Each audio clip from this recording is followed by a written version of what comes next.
te haré entender, y hay puntos suspensivos ahí a continuación, que quiere decir te haré entender y más cosas, ¿verdad? Te haré entender. Vayan conmigo, por favor, al Salmo número 32 y veamos cuál es lo que continúa a partir de esos puntos suspensivos. En el verso 8 del Salmo 32, ahí está el título de este mensaje. Dice, te haré entender, ¿y qué más dice? Y te enseñaré el camino en que debes andar. Sobre ti, ¿qué dice? Fijaré mis ojos. Fíjate lo bueno que es el Señor. Salmo 32, 8. Te haré entender, porque a veces no entendemos, ¿no? Pero Dios quiere hacernos entender. Y Dios busca la manera de que tú entiendas cuál es su voluntad. Te haré entender y te enseñaré el camino en que debes andar. Sobre ti fijaré mis ojos, dice la palabra en ese Salmo 32, 8. Así que no todo el mundo entiende el camino por el que deben andar. Pero si usted está decidido a buscar el buen camino, Dios con su Espíritu Santo le va a hacer entender. A veces no entendemos. Nos pasa como a los discípulos. Los discípulos del Señor, cuando crucificaron al Señor Jesucristo y resucitó, todos ellos estaban incrédulos, no solamente Tomás, no entendían.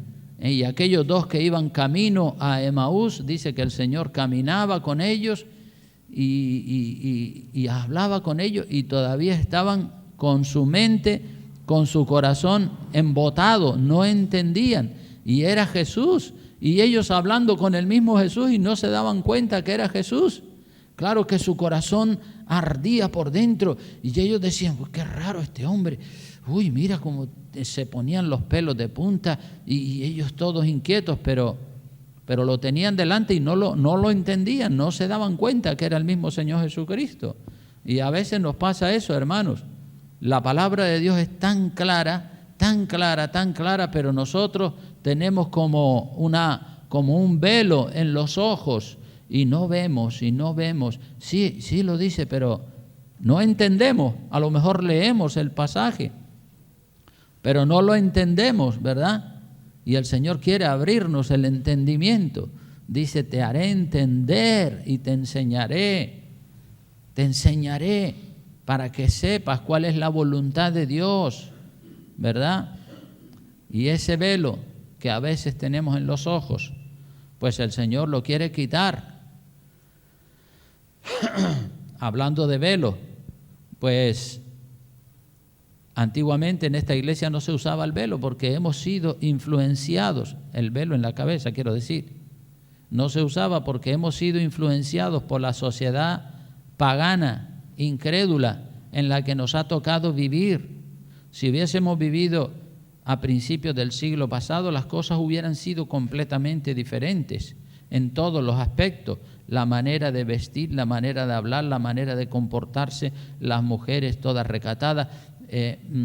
Eso era a principios del siglo pasado. Y si retrocedemos más para atrás, pues más de lo mismo, ¿verdad? Había mucha decencia, mucho pudor, mucho reparo, mucho orden, porque el cristianismo estaba fuerte, ¿verdad? Y el cristianismo influía en la sociedad pagana.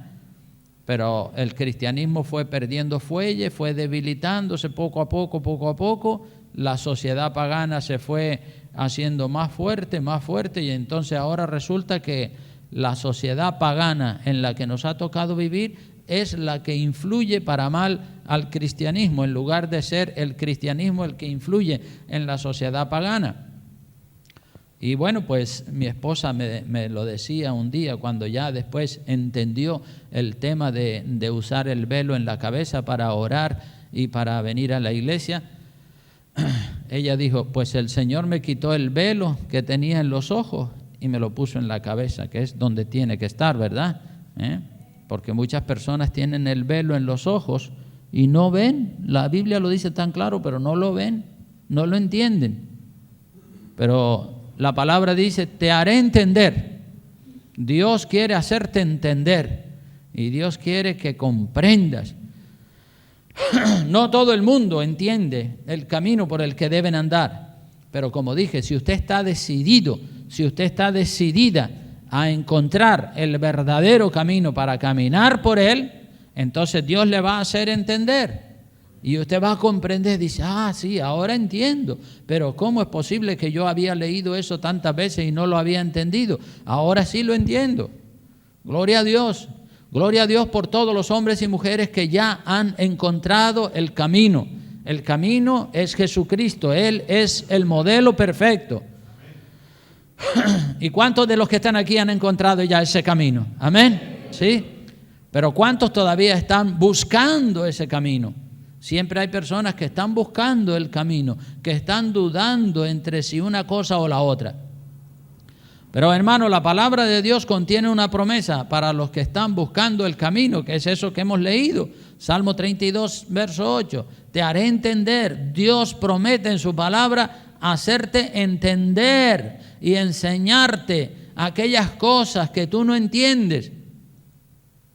La promesa está ahí, Salmo 38, 2. Dios desea hacernos entender cuál es el buen camino por el que debemos andar. Y una vez que Dios nos muestre cuál es el buen camino, es nuestra responsabilidad tomar la decisión de andar por el camino correcto. Es decir, Dios no nos va a obligar a entrar por el camino correcto.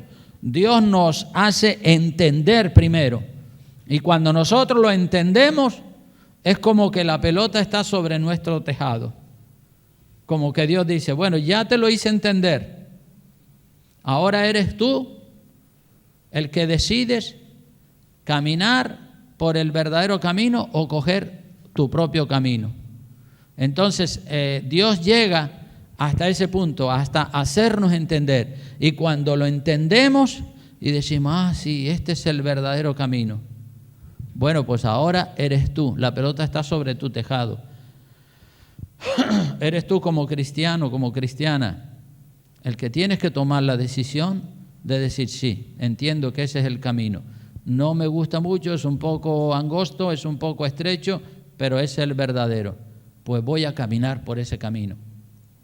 Y tienes que tomar una decisión, y una decisión definitiva, y una decisión radical, porque si estás entre dos aguas, entre dos pensamientos, ¿verdad? Así no se puede llegar a ningún lado.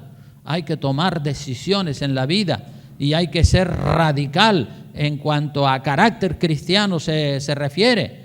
Es como cuando un hombre y una mujer se van a casar, ¿verdad? Si ella nota que su novio está indeciso, si quiere, si no quiere, que sí, pero que no lo tiene muy claro todavía, pues entonces ella va a decir, pues mira, aclárate primero y cuando te aclares, entonces ya tomamos las decisiones. O si él ve que ella está indecisa, dice, sí, te quiero, pero no estoy segura de si debo casarme contigo o con otro novio que yo tenía, es que estoy indecisa. Pues entonces mejor piénsalo de nuevo, aclárate bien y cuando lo tengas claro, entonces toma las decisiones. Por eso es que digo que Dios nos hace entender, pero no toma decisiones por nosotros. Eres tú y soy yo el que tengo que tomar la decisión. Dios llega a hacernos entender y nos dice, mira, esto es así y así y así. Ya lo entiendo, Señor, es así, sí, es así. Tú verás si coges ese camino que el Señor te está mostrando o si tú decides coger otro camino.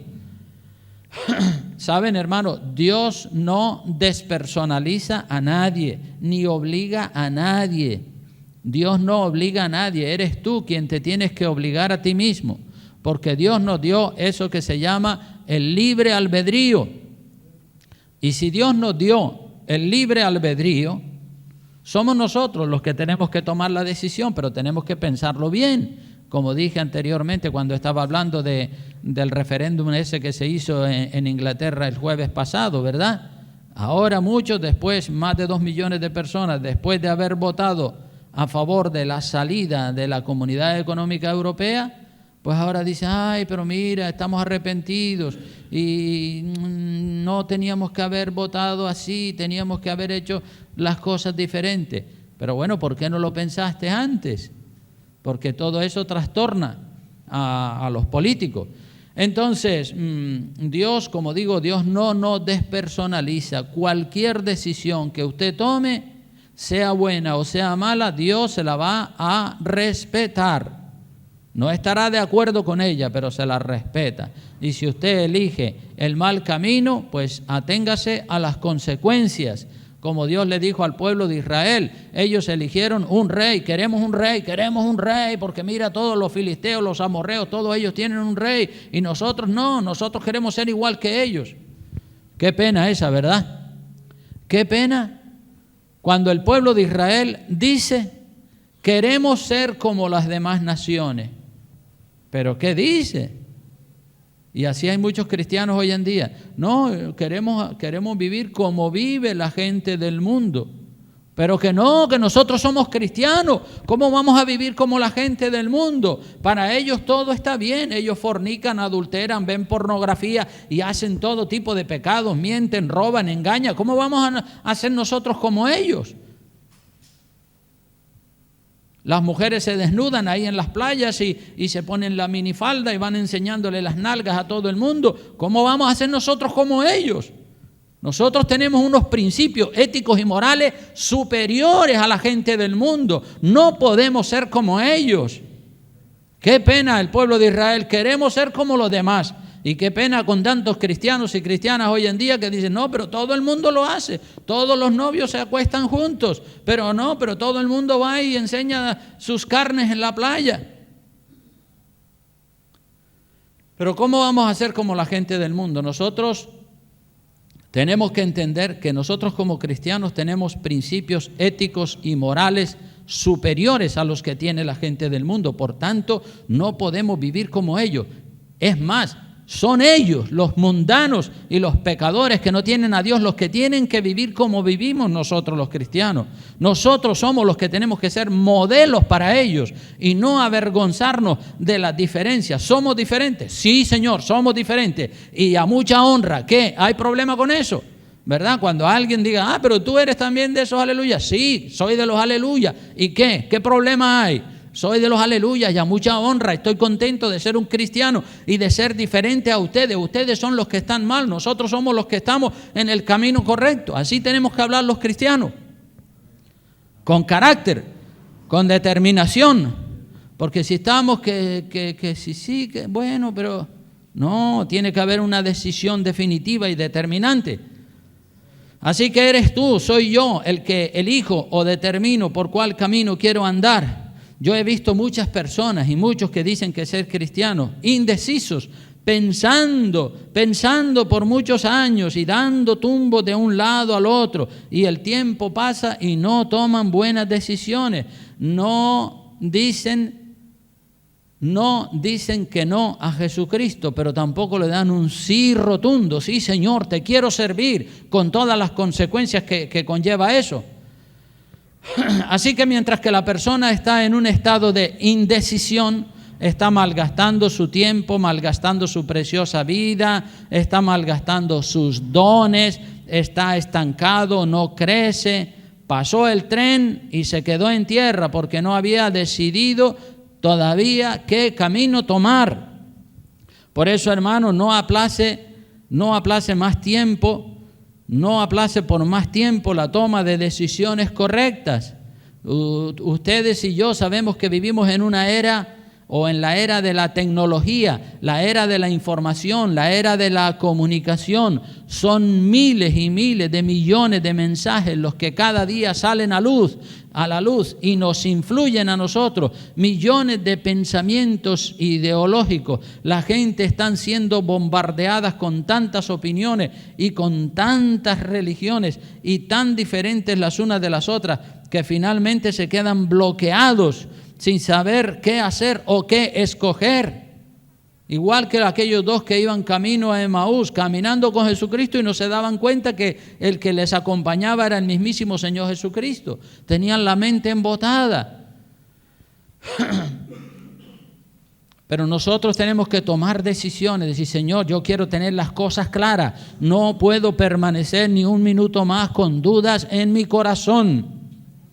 Quiero salir de las dudas. Ustedes saben, como hemos predicado en numerosas ocasiones, que mantener la duda indefinidamente en el tiempo es pecado, porque la duda es justo lo contrario de la fe. Y lo que no proviene de fe, dice la palabra, es pecado, porque la duda es justo lo contrario de la fe. Hemos dicho que la fe es seguridad, firmeza, convicción, determinación, carácter cristiano. Eso es la fe, la confianza absoluta que lo que Dios ha dicho es lo verdadero. Y cuando está lleno de fe, las dudas desaparecen. Y si aparece alguna duda por aquí o por allá, rápidamente hay que eliminar esa duda. ¿Y cómo se elimina? Pues con el estudio de la palabra de Dios. Y si tienes duda, pues acude al pastor, que el Señor me ha sacado a mí de muchísimas dudas. Y yo he pasado probablemente por las dudas que ustedes también están pasando en la actualidad. Y Dios me ha ayudado y yo te puedo ayudar a decirte, mira, no, esto es así porque así lo dice el Señor. No es que yo me saco de la manga doctrinas o que yo me invento cosas. Yo no me invento nada. Yo digo solamente lo que está escrito en la palabra. Pero uno tiene que tomar decisiones.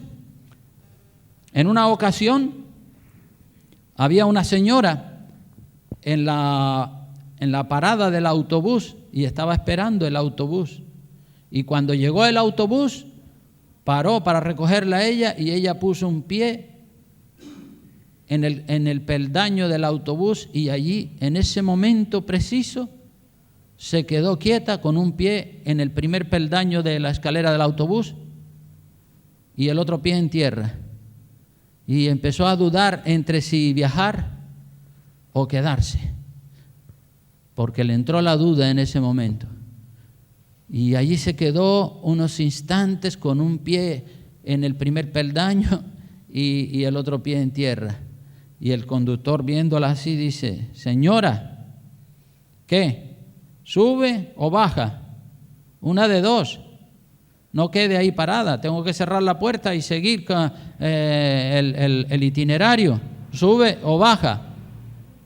Y la señora allí indecisa, no sabía qué hacer. Y así hay muchas personas hoy en día, indecisos. Y pasa el tiempo y todavía no han tomado decisiones definitivas que afectan a su vida.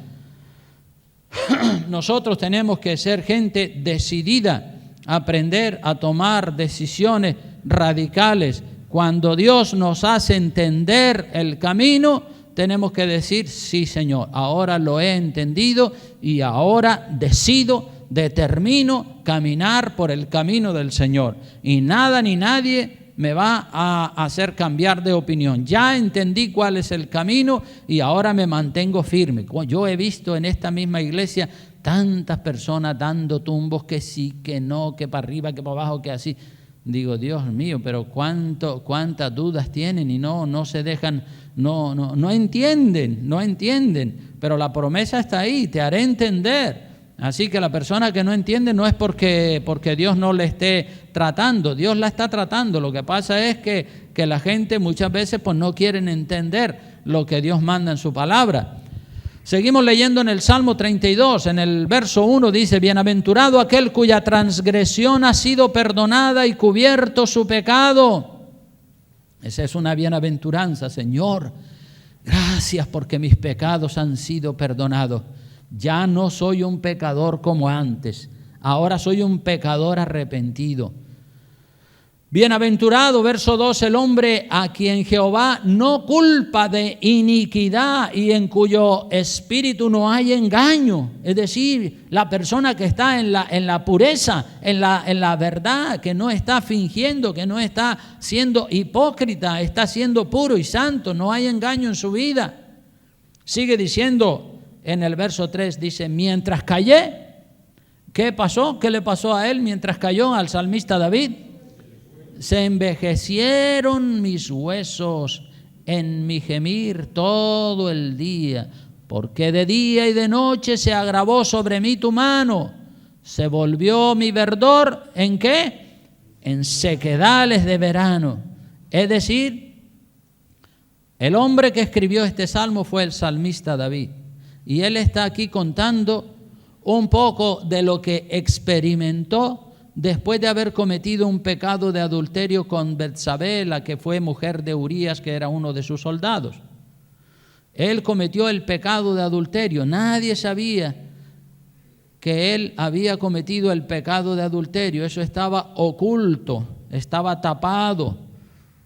Probablemente lo sabrían 2 o 3 criados de allí del palacio real y dirían, seguramente este se acostó con Betsabé. Y el pecado estaba oculto por un tiempo, pero solo por un tiempo se puede ocultar el pecado, porque claro, si estaba embarazada, cuando diera a luz, pues ya todo el mundo iba a saber que hubo pecado ahí. Y ya saben ustedes la historia, cómo David trató de tapar ese pecado definitivamente, pero no lo consiguió, porque dice la Biblia que lo que está oculto, más tarde o más pronto, Dios lo saca a la luz. Y David trató de tapar ese pecado, y por un tiempo corto consiguió tapar ese pecado. Pero ¿cómo se sintió él cuando tenía el pecado oculto y nadie lo sabía? Dios sí lo sabía desde que lo cometió, incluso desde antes de cometerlo ya Dios lo sabía, pero la gente no. Y él dice, mientras callé, se envejecieron mis huesos en mi gemir todo el día, porque de día y de noche se agravó sobre mí tu mano. Es decir, la conciencia de la persona. David decía, ay, qué malo soy, he cometido adulterio, Dios mío. Y él no sabía qué hacer, no lo quería confesar porque le daba vergüenza. Le daba vergüenza decir, miren, yo, señores, soy un pecador, yo cometí adulterio con la mujer de Urías, uno de mis soldados, me arrepiento, perdóname. No, él trataba de ocultarlo. Ay, qué vergüenza, si se enteran todos, van a decir, uy, pero mira, el rey, que tenía que ser un ejemplo, ¿cómo es posible que ha cometido ese pecado tan feo? Y él le daba vergüenza confesarlo. Y mientras cayó, mientras lo tuvo oculto, dice que se agravó sobre él la mano del Señor. La conciencia le remordía, la conciencia le acusaba de pecado. Si su conciencia le acusa de pecado, hermano, yo le aconsejo que lo confiese y lo saque de su vida, porque el pecado no confesado es como un cáncer, es como una enfermedad. El rey David había cometido el pecado, como dije, de adulterio con Betsabé y lo estaba ocultando por un tiempo. Y ese tiempo en el que David ocultó su pecado a la gente, fue un tiempo como una especie de infierno mental, emocional, espiritual. Ese tiempo de ocultar su pecado fue también un problema de dolores físicos en sus huesos.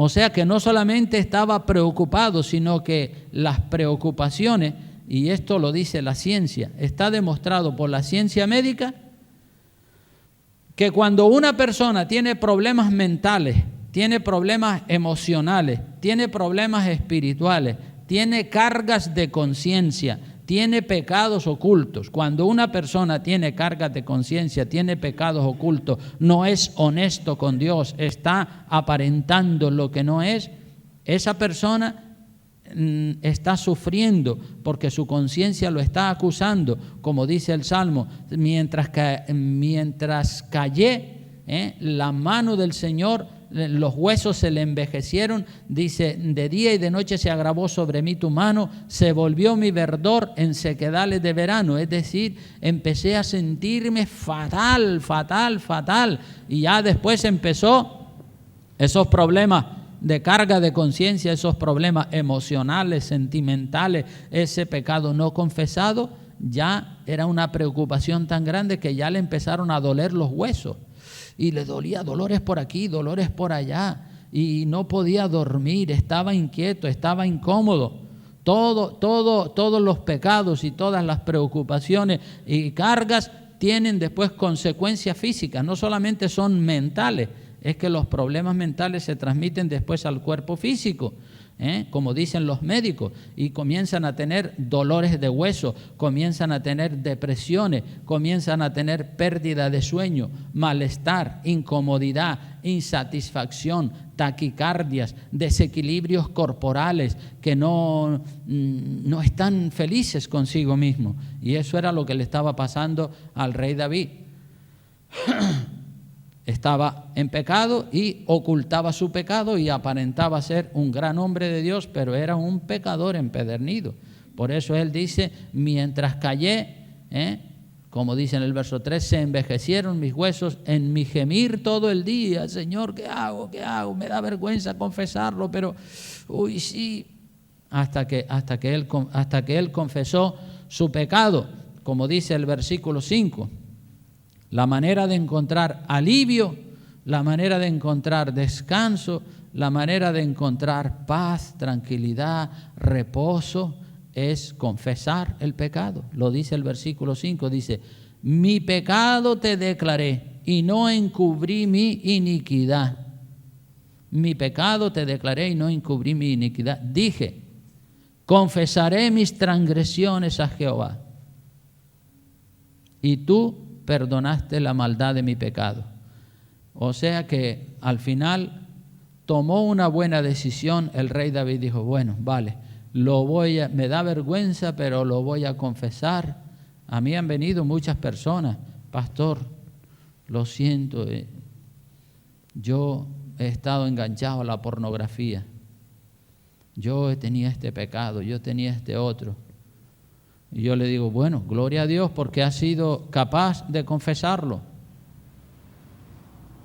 Has hecho mal pecando y aparentando que eras un cristiano, una cristiana. Pero has hecho bien confesando tu pecado. Porque la Biblia dice, si confesamos nuestros pecados, nuestro malestar, nuestras inquietudes, ese resentimiento que tenemos contra este o contra el otro, que no nos deja vivir, que no nos deja paz, que no nos deja la conciencia tranquila, si lo ocultamos, pues obviamente eso trae efectos secundarios para el cuerpo y hace daño. Pero cuando la persona dice, bueno, vale, voy a confesarme, voy a abrirme de par en par, con Dios y con las personas también, contra las cuales has pecado. Y cuando te abres de par en par, es como que dice, bueno, ay, qué alivio, qué descanso, ¿verdad? Yo recuerdo que yo era un ladrón antes de ser cristiano evangélico, siendo un católico tradicional. Yo era un ladrón y robaba en el lugar donde trabajaba en un bazar donde se vendían relojes, tabaco, whisky, un montón de cosas, radiocassette y de todo. Y yo robaba y regalaba lo robado y lo vendía y trapicheaba y todo eso. Pero cuando me convertí a Cristo, todos esos pecados de mi juventud me vinieron a la conciencia, especialmente ese pecado, porque robé muchísimo. Y me viene toda esa carga a mi conciencia y yo digo, ay Dios mío, si yo tengo que devolver toda esa gran cantidad de cosas que yo he robado, eso va a ser muy difícil, Señor. Sí, yo admito que fui un ladrón, que robé y que robé una y otra vez, pero Señor, ¿y ahora? ¿Y cómo si es que no tengo ni trabajo? Ya era casado, porque yo me casé con 20 años y eso sucedió cuando nos convertimos, cuando ya tenía 23 años. Pero el Señor me trae toda esa carga de conciencia de mis pecados del pasado y yo me veo ahí abrumado, digo, Dios mío, ahora sí que la tengo difícil yo. ¿Qué hago, Señor? Y yo digo, bueno, yo quiero tener paz, yo no quiero vivir con una carga de conciencia. Así que yo le dije, Señor, si tú me bendices y me das un buen trabajo de manera que yo pueda seguir sosteniendo mi familia, que ya tenía esposa y una niña, si tú me das esa bendición, yo te prometo que reuniré y ahorraré y reuniré todo el dinero de lo que yo he robado y se lo devolveré al dueño.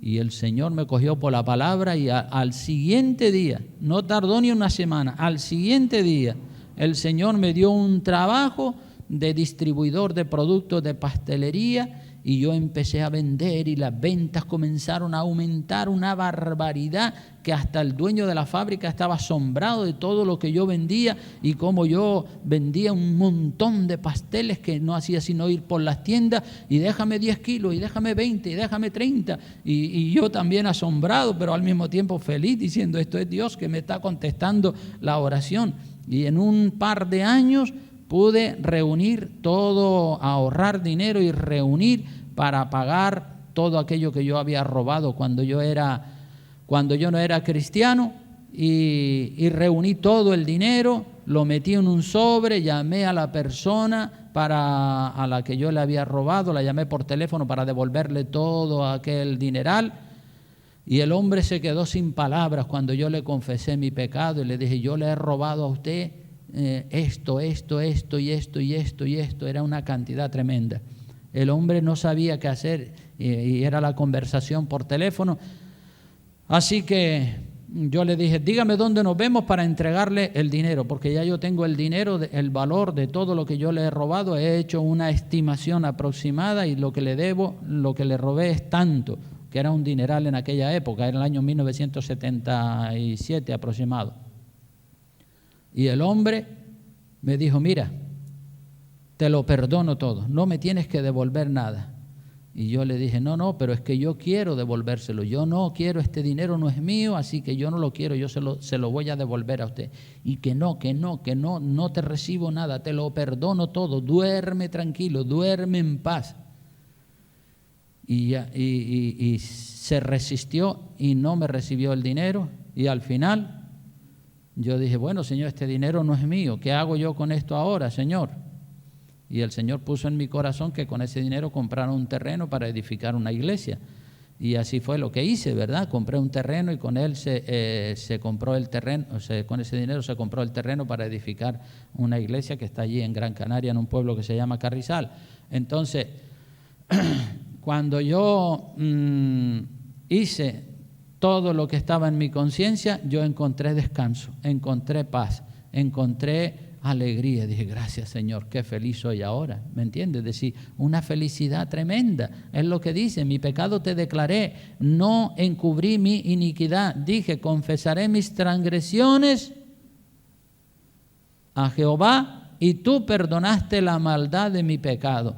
Entonces, cuando uno se siente perdonado, libre de cargas, uno es feliz. Pero si uno está en pecado o hay un pensamiento que le viene un día y otro a la mente y al corazón de algo mal que hiciste y que todavía no se ha arreglado ese problema, pues cuanto antes lo arregles, antes vas a tener paz y libertad y bendición.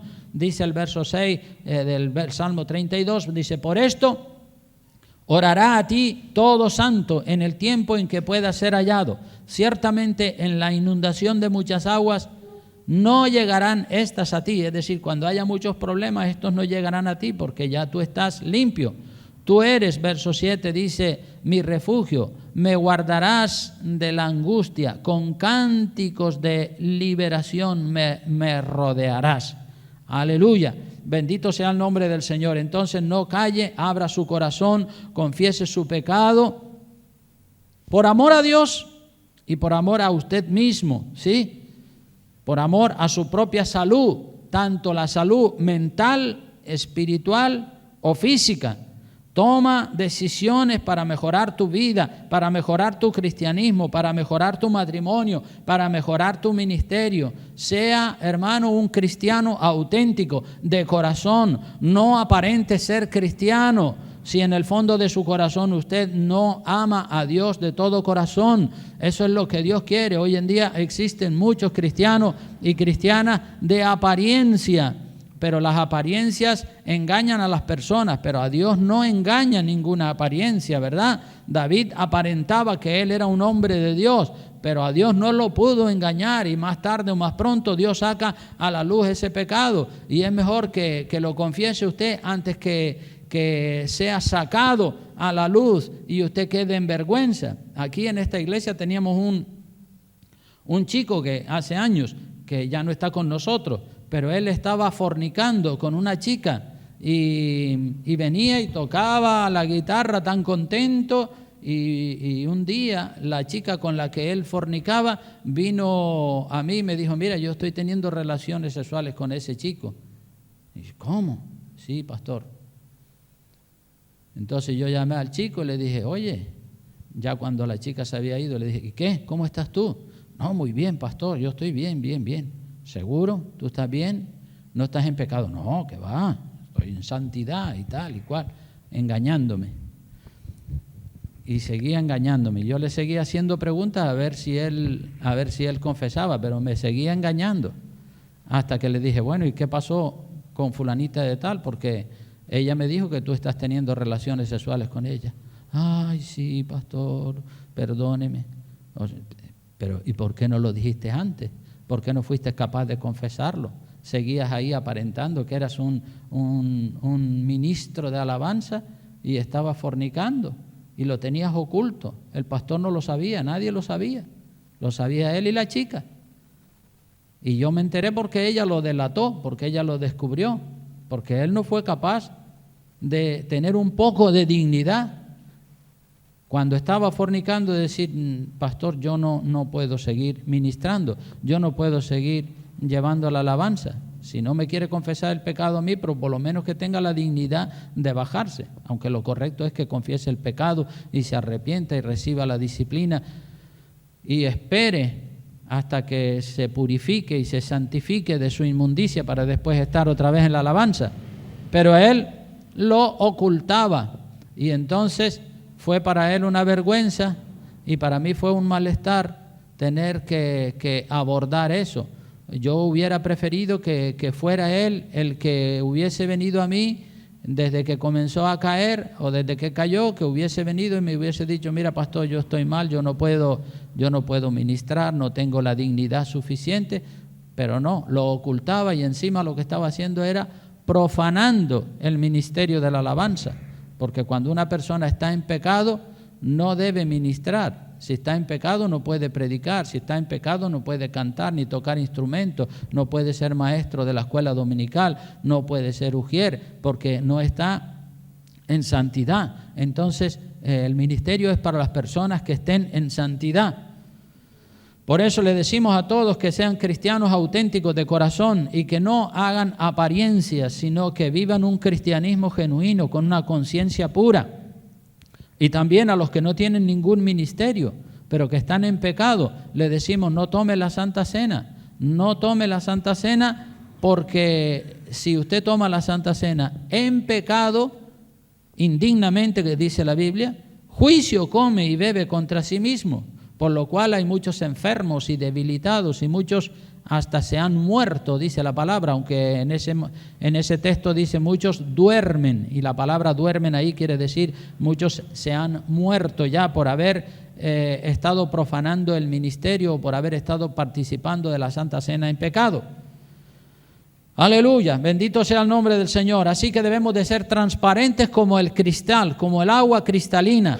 Sacar de nuestro corazón las cargas, las inquietudes, el malestar para vivir alegres, felices y servir a Dios con una conciencia limpia y pura. Mal asunto encubrir y guardar y no sacar a la luz el pecado. Es horrible para la persona. Es horrible para la persona ocultar el pecado.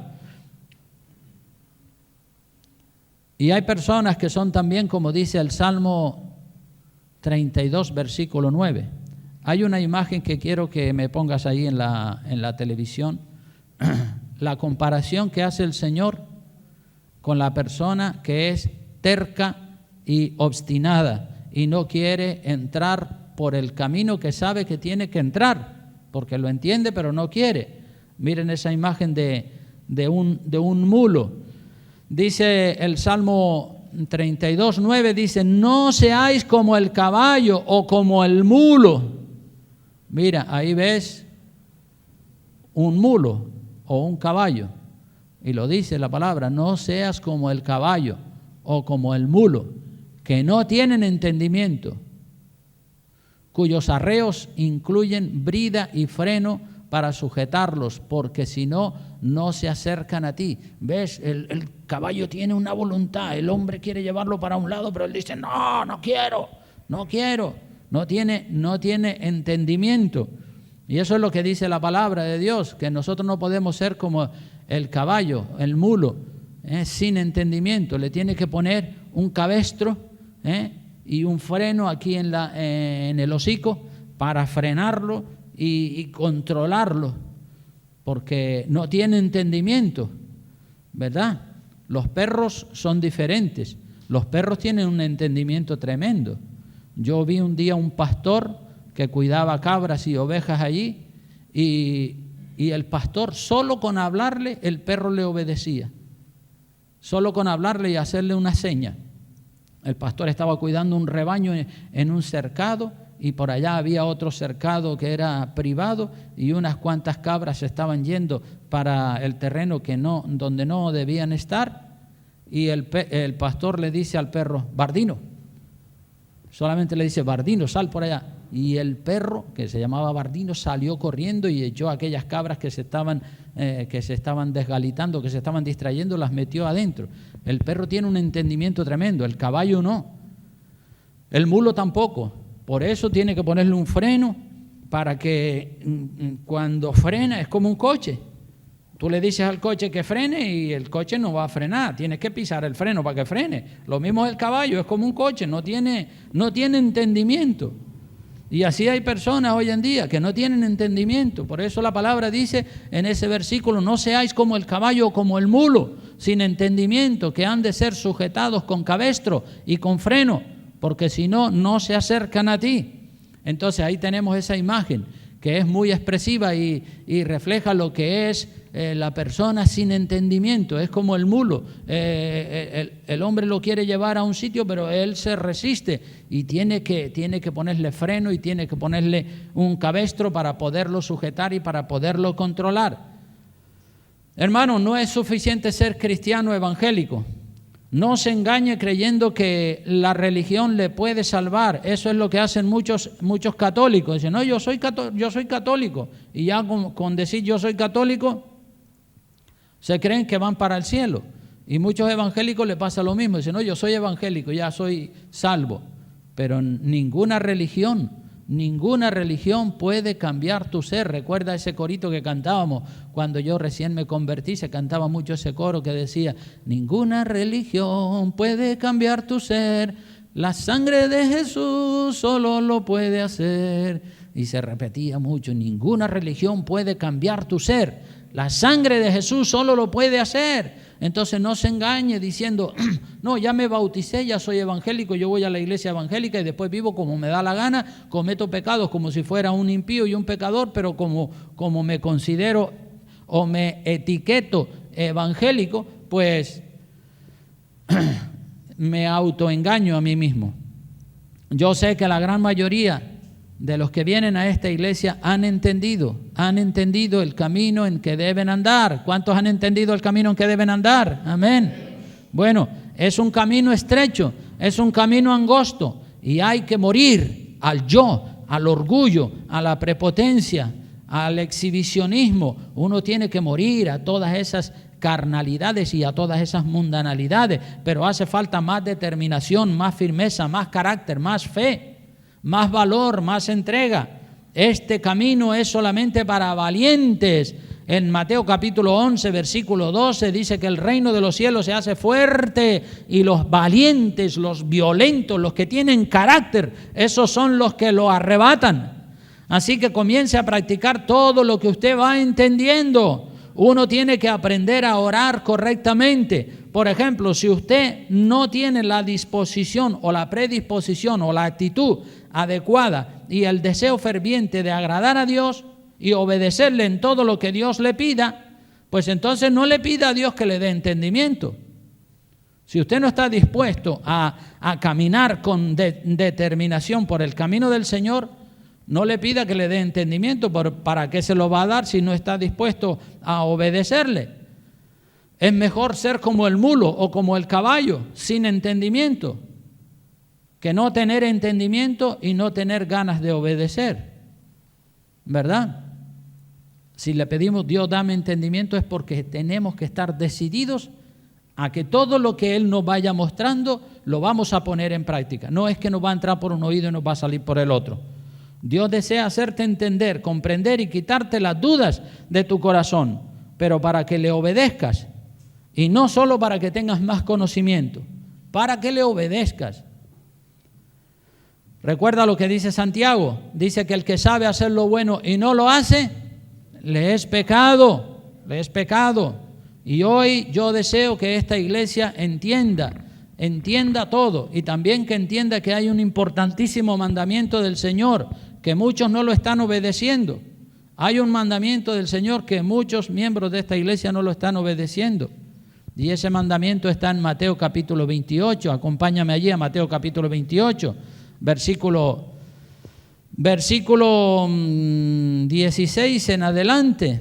Ahí hay un mandamiento clarísimo que mucha gente no lo está poniendo en práctica, pero es un mandamiento del Señor. Dice, pero los 11 discípulos, verso 16, los 11 discípulos se fueron a Galilea, al monte donde Jesús les había ordenado, y cuando le vieron le adoraron, pero algunos dudaban. Fíjate, después de estar 40 días apareciéndosele, después de haber resucitado, todavía algunos dudaban.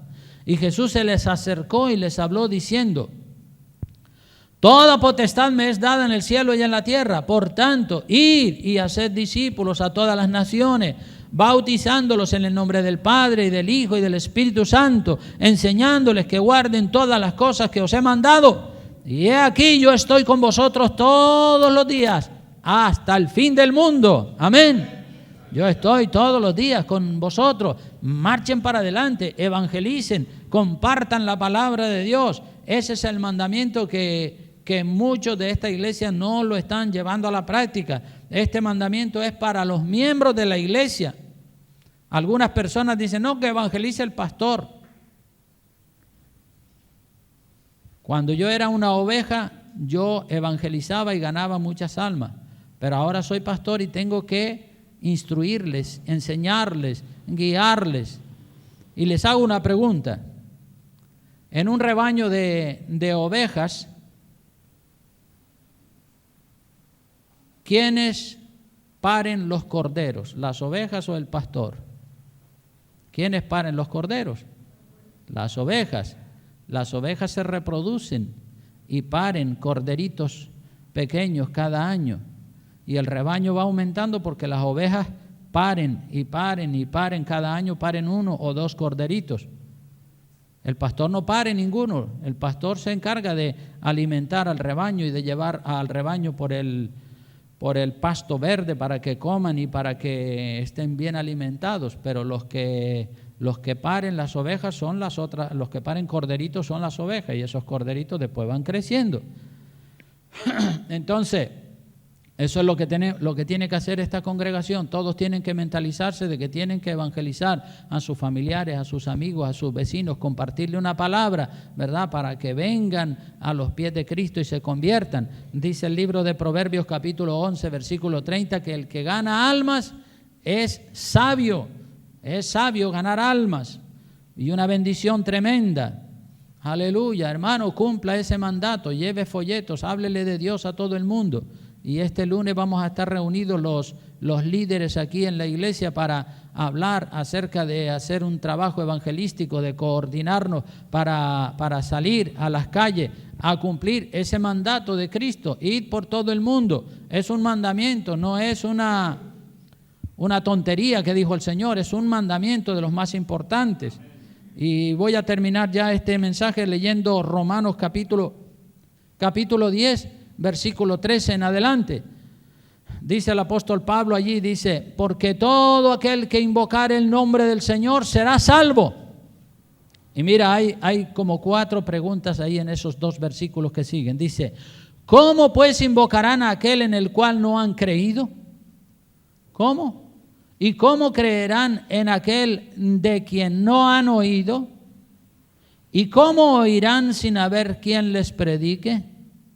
Y otra pregunta más, ¿y cómo predicarán si no fueren enviados?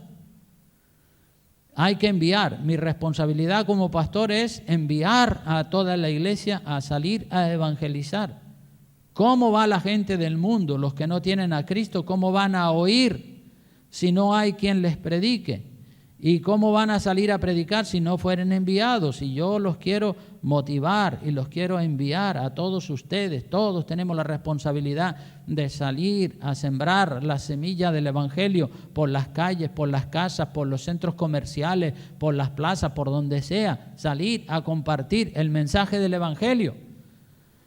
Recuerda, ¿cómo pues invocarán a aquel en el cual no han creído, si no han oído del Señor nada? Porque lo que le han dicho y lo que le han enseñado es el ateísmo a los niños en los colegios. Entonces, ¿cómo creerán en aquel de quien no han oído? ¿Y cómo oirán sin haber quien les predique? Tenemos que salir a predicar la palabra de Dios. ¿Y cómo predicarán si no fueren enviados? Y mira el signo de admiración que hay ahí. Dice, cuán hermosos son los pies de los que anuncian la paz, de los que anuncian buenas nuevas. Cuán hermosos son los pies, gloria a Dios.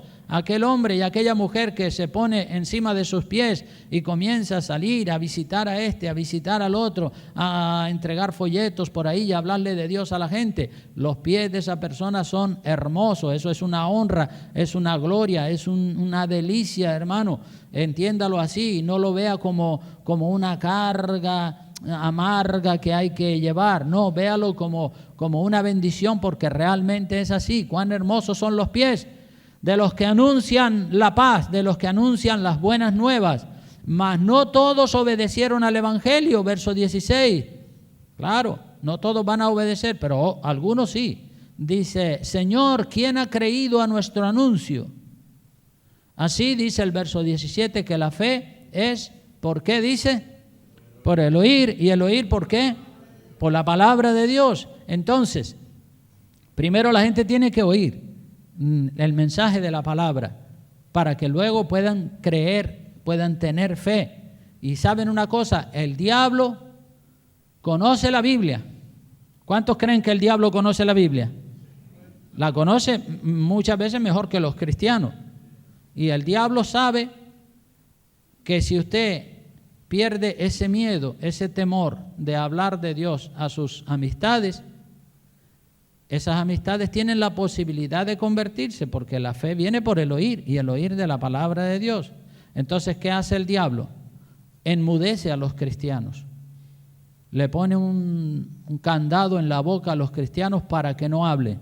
Le mete pensamiento, le dice, no le digas nada porque ese no es cristiano, ese no va a recibir, ese es un ateo, ese no sé qué, no le testifique, ya habrá oído por otro lado. Y entonces hacemos oído sordo y no le testificamos, y de esa manera estamos obedeciendo la idea o el concepto que el diablo nos mete en la cabeza. Y tenemos que ser valientes y espantar al diablo, decirle, diablo, apártate de mí en el nombre de Jesús, apártate, Satanás.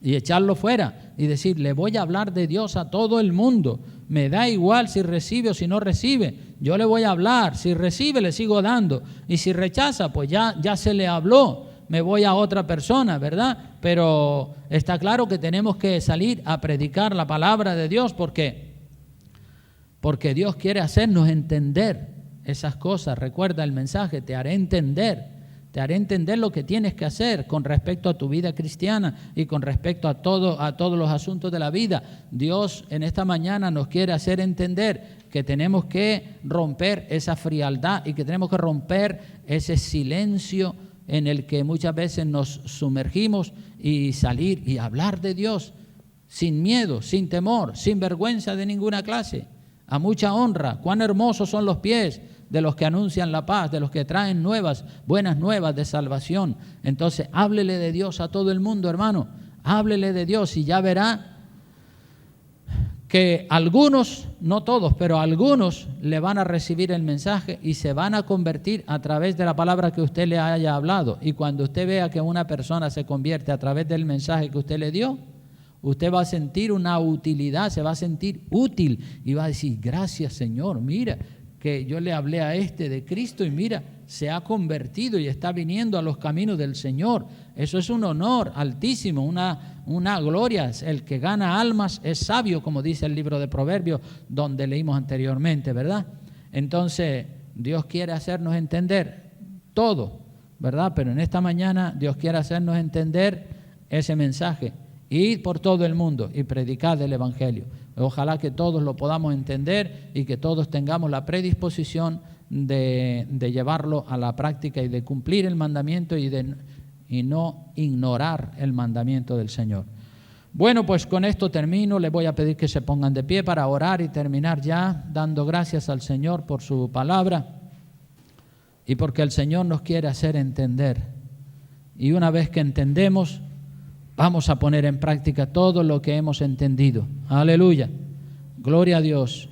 Padre querido, Señor de la gloria, te damos gracias en esta mañana preciosa, Dios mío, porque tú nos haces entender.